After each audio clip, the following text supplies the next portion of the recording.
Shalom semuanya, teman-teman.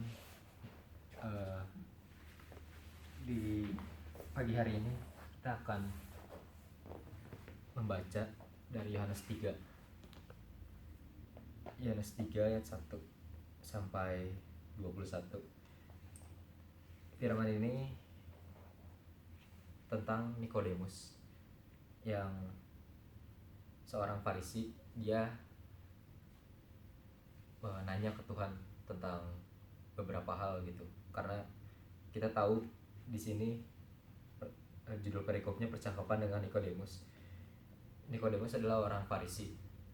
Kalau mungkin di zaman sekarang orang Farisi itu kayak pemuka agama yang taat beribadah, tahu segala hal tentang Injil, kitab Taurat di zaman itu kan, dan melakukan semua hal-hal yang baik gitu, semua hal-hal yang berdasarkan harusnya orang itu kayak gini gitu, aturan-aturannya, dan dia udah melengkapin semuanya itu gitu.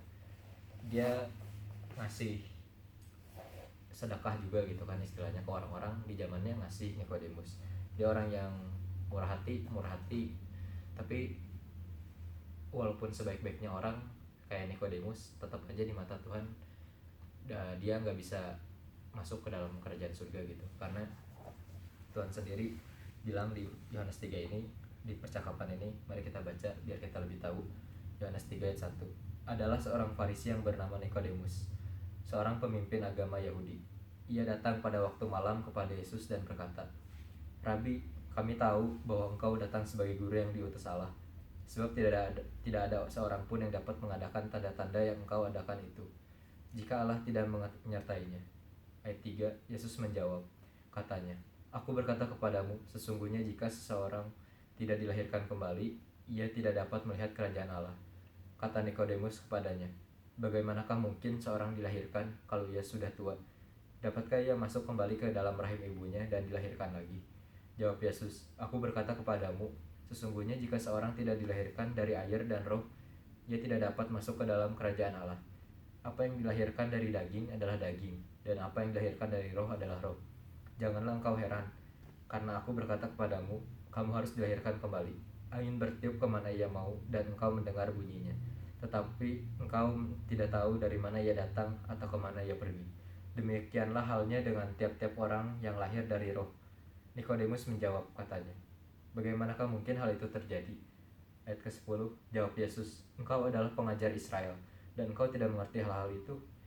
Aku berkata kepadamu, sesungguhnya kami berkata-kata tentang apa yang kami ketahui, dan kami bersaksi tentang apa yang kami lihat, tetapi kamu tidak menerima kesaksian kami. Kamu tidak percaya waktu aku berkata-kata dengan kamu tentang hal-hal duniawi. Bagaimana kamu akan percaya kalau aku berkata-kata dengan kamu tentang hal-hal surgawi? Tidak ada seorang pun yang telah naik ke surga selain daripada Dia yang telah turun dari surga, yaitu Anak Manusia. Dan sama seperti Musa meninggikan ular di padang gurun, demikian juga Anak Manusia harus ditinggikan, supaya setiap orang yang percaya kepadanya beroleh hidup yang kekal. Karena begitu besar kasih Allah akan dunia ini, sehingga Ia telah mengaruniakan Anaknya yang tunggal, supaya setiap orang yang percaya kepadanya tidak binasa, melainkan beroleh hidup yang kekal. Sebab Allah mengutus Anaknya ke dalam dunia bukan untuk menghakimi dunia, melainkan untuk menyelamatkannya oleh Dia. Barang siapa percaya kepadanya, ia tidak akan dihukum. Barang siapa tidak percaya, ia telah berada di bawah hukuman, sebab ia tidak percaya dalam nama Anak Tunggal Allah. Dan inilah hukuman itu, terang telah datang ke dalam dunia, tetapi manusia lebih menyukai kegelapan daripada terang, sebab perbuatan-perbuatan mereka jahat. Sebab barang siapa berbuat jahat, membenci terang, dan tidak datang kepada terang itu, supaya perbuatan-perbuatannya yang jahat itu tidak nampak. Tetapi barang siapa melakukan yang benar, ia datang kepada terang, supaya menjadi nyata bahwa perbuatan-perbuatannya dilakukan dalam Allah. Itu bacaan utama kita hari ini. Dan di sini tentang percakapan dengan Nikodemus, di mana kita tahu di situ pada malam hari Nikodemus nanya ke Tuhan, ke Yesus. Nikodemus adalah orang Farisi yang percaya ke Yesus kalau oh iya betul gitu, kalau Tuhan Yesus itu atau Yesus di zaman itu adalah Mesias gitu, karena begitu banyak tanda-tanda yang udah Yesus lakuin dan murid-muridnya juga lakuin gitu, banyak ke kota-kota lain menyembuhkan orang, mujizat-mujizat yang aneh gitu kan, mujizat-mujizat yang belum pernah terjadi mungkin sebelumnya, mungkin pernah terjadi tapi nggak sesering ini gitu. Di zaman Yesus banyak banget hal-hal yang luar biasa terjadi gitu. Nikodemus beda dengan orang Farisi yang lain gitu, dimana ketika orang-orang Farisi yang lain yang mengolok-olok Tuhan dan terus pengen jatuhin Tuhan, tapi Nikodemus jadi orang yang kayak netral gitu. Dia pemuka agama Yahudi, pemimpin agama gitu kan, tapi dia bisa menerima juga gitu kalau benar gitu, kalau Tuhan itu Tuhan yang Mesias di zaman itu gitu. Karena dia merasa kalau nggak ada yang bisa dipungkirin lagi gitu, tanda-tandanya udah benar, dan hal-hal yang semua tanda anak Allah ada dalam Yesus di zaman itu. Tapi Nikodemus dengan begitu banyak pengetahuan dia gitu, begitu banyak pengertian dia tentang agama, mungkin kalau di zaman sekarang kayak profesor gitu ya, tapi dia tetap bingung sama satu hal gitu. Kayak waktu ditanya di ayat kedua, Rabi, kami tahu bahwa engkau datang sebagai guru yang diutus Allah, sebab tidak ada seorang pun yang dapat mengadakan tanda-tanda yang engkau adakan itu jika Allah tidak menyertainya. Lalu Yesus bilang, aku berkata kepadamu, sesungguhnya jika seorang tidak dilahirkan kembali, ia tidak dapat melihat kerajaan Allah. Di situ Nikodemus bingung, kenapa harus dilahirkan kembali gitu? Maksudnya bagaimana mungkin gitu secara fisik? Mungkin Nikodemus berpikir secara logika kan, karena dia orang yang pintar saya rasa, karena dia jadi pemimpin agama, terus dia tahu segala isi kitab Taurat di zaman itu pastinya kan, dan jadi orang Yahudi itu pasti ketat gitu buat jadi pemimpin, apalagi gitu kan pasti seleksi dan ya IQ-nya pasti tinggi gitu. Tapi dia mikir dengan cara logika, bagaimana mungkin orang yang udah lahir, udah tua gitu kayak Nikodemus bisa dilahirkan kembali, masa masuk ke dalam perut ibunya lagi gitu kan, dia bertanya. Tapi di sini Tuhan bilang bukan dengan cara itu gitu dilahirkan kembali, tapi secara rohani gitu, secara roh gitu, bukan secara daging. Dan di sini Nikodemus sama seperti orang-orang di zaman kita gitu. Mungkin kebanyakan dari kita atau orang-orang yang kita kenal adalah Nikodemus yang lain gitu. Mungkin ada teman yang kita kenal, dia benar-benar oh ya pintar banget, dia taat agamanya atau hal apapun gitu, tapi dia nggak berubah gitu di dalam Tuhan, dia nggak memberikan hidupnya lahir kembali di dalam Tuhan gitu. Itu sama aja dengan sia-sia gitu. Karena di dalam tadi yang kita baca, Tuhan sendiri bilang kalau kita nggak dilahirkan kembali, kita nggak bisa masuk ke kerajaan Allah atau kerajaan surga gitu. Karena itu adalah salah satu syarat juga. Bagaimana mungkin kita hidup dengan cara kita yang lama, kayak pujian kita yang tadi kan, kita harus meninggalkan hidup kita yang sia-sia yang lalu. Walaupun misalkan sebaik mungkin kita hidup tanpa dosa misalkan dari awal, tapi tetap saja kalau kita nggak menerima Tuhan dan kita nggak hidup kembali bersama-sama dengan Tuhan, ada Roh Kudus dalam diri kita, kita nggak akan bisa masuk ke dalam kerajaan surga. Karena itu adalah syarat untuk menerima kehidupan yang kekal. Dan di sini Nikodemus bisa jadi teladan bagi kita sih, karena walaupun dia menjadi contoh yang baik gitu, dia orang yang murah hati, dia orang yang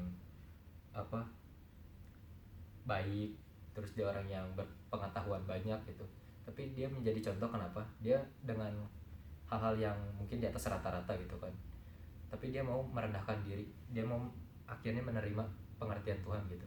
Beda dengan orang Farisi yang lain gitu. Banyak orang Farisi yang mendengar juga tapi gak mau menerima, tapi Nikodemus berbeda gitu.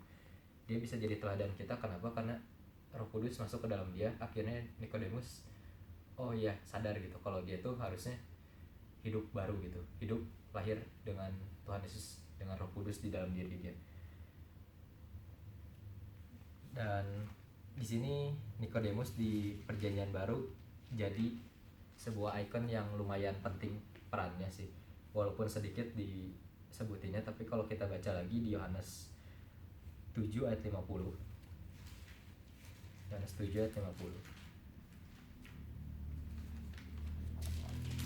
di situ ceritanya Tuhan Yesus lagi ada debat gitu ya sama orang-orang pemuka agama juga yang tentunya nggak suka sama Tuhan Yesus gitu. Tapi di situ Nikodemus ngebela Tuhan gitu. Di situ Nikodemus membela Yesus. Kalau kita langsung baca di ayat 50, Nikodemus seorang dari mereka yang dahulu telah datang kepadanya, maksudnya itu waktu bertanya yang tadi malam kita baca di ayat di Yohanes 3. Di situ Nikodemus seorang dari mereka yang dahulu telah datang kepadanya berkata kepada mereka, apakah hukum Taurat kita menghukum seseorang sebelum ia didengar dan sebelum orang mengetahui apa yang telah dibuatnya? Itu ayat 51.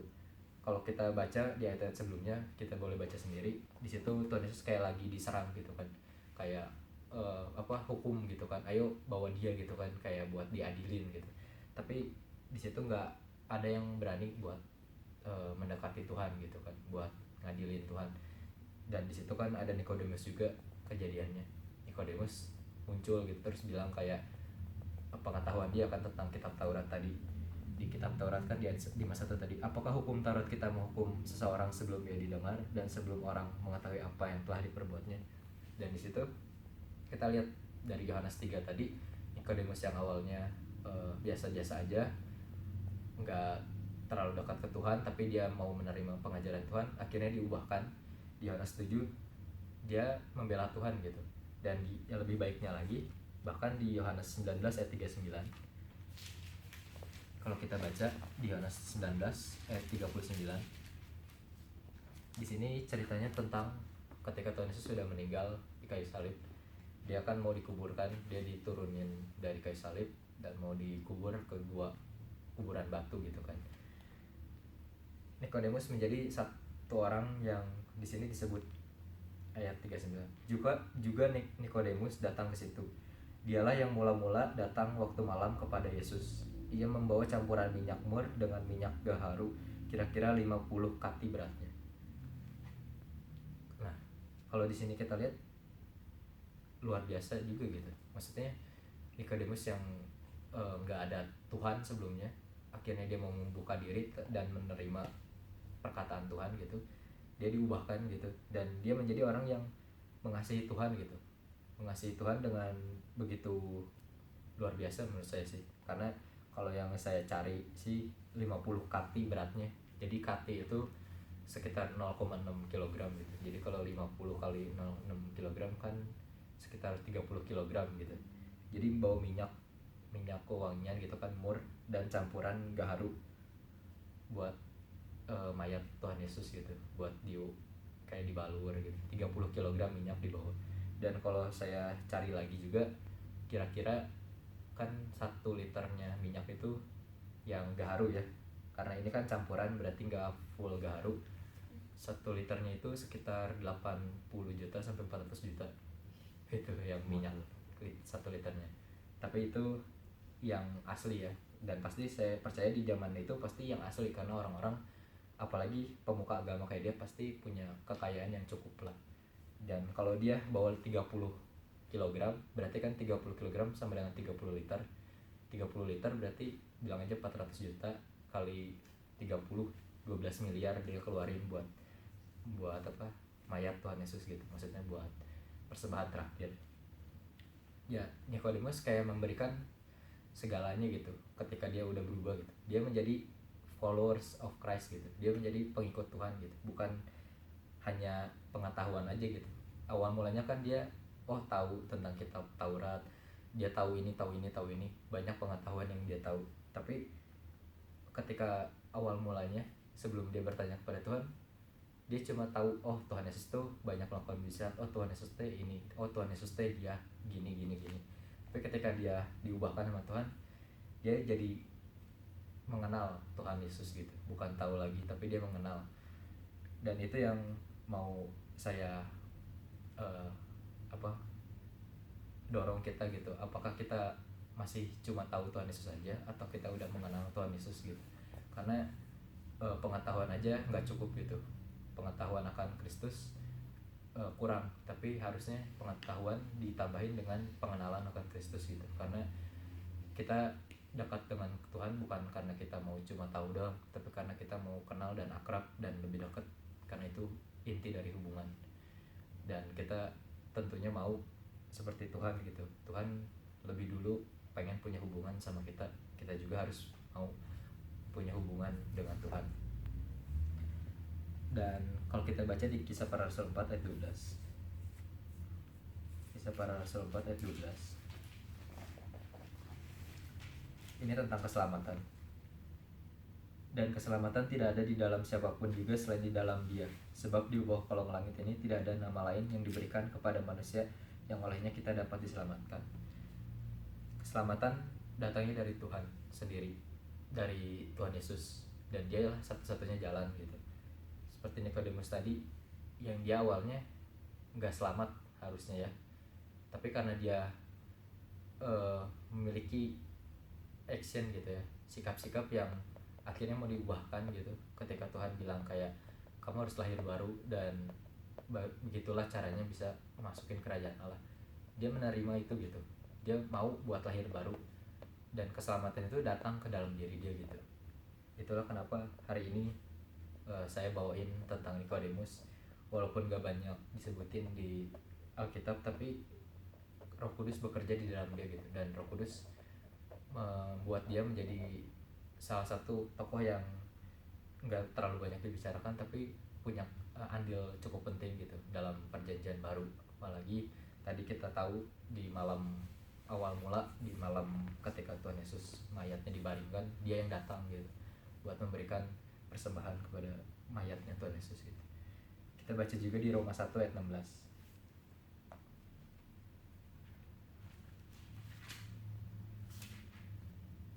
Roma 1 ayat 16. Sebab aku mempunyai keyakinan yang kokoh dalam Injil, karena Injil adalah kekuatan Allah yang menyelamatkan setiap orang yang percaya, pertama-tama orang Yahudi tetapi juga orang Yunani.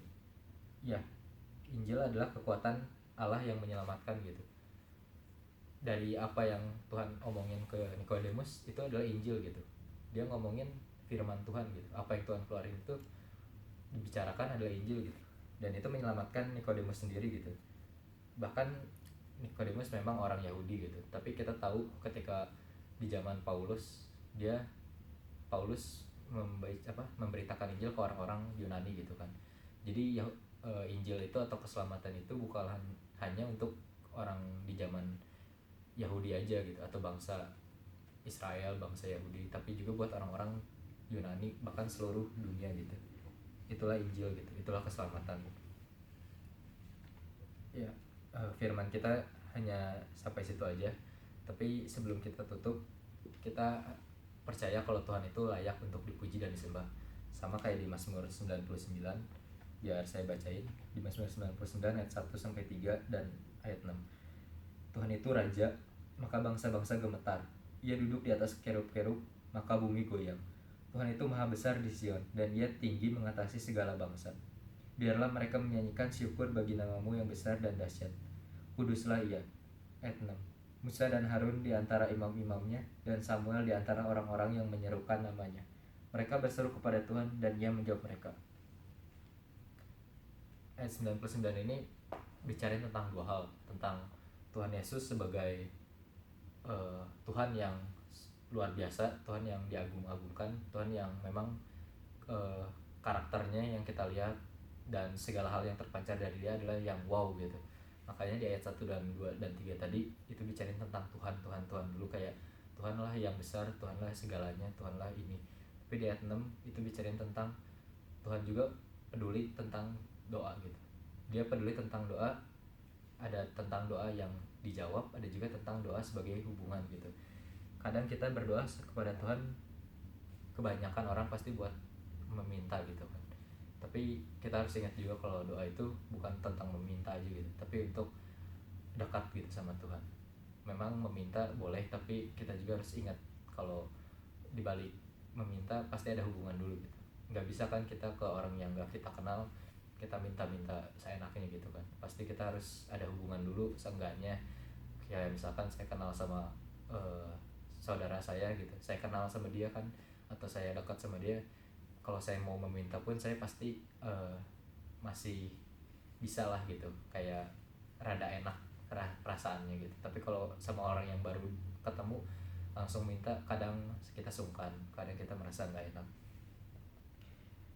Karena Tuhan memulai dan merancang semuanya dengan doa gitu, sebagai sarana berkat ya, sebagai segala cara untuk memulihkan juga ya, mujizat-mujizat. Tapi dia yang duduk di atas kemah sucinya itu, di atas surga, dia juga mau biar kita itu punya hubungan gitu, karena sarana doa juga adalah hubungan sama kita gitu. Ya, itulah yang mau saya bagikan dengan firman hari ini. Semoga kita semua terberkati dengan firman ini, dan nanti juga kita bakalan ada perjamuan kudus. Mari kita masuk ke dalam doa terlebih dahulu.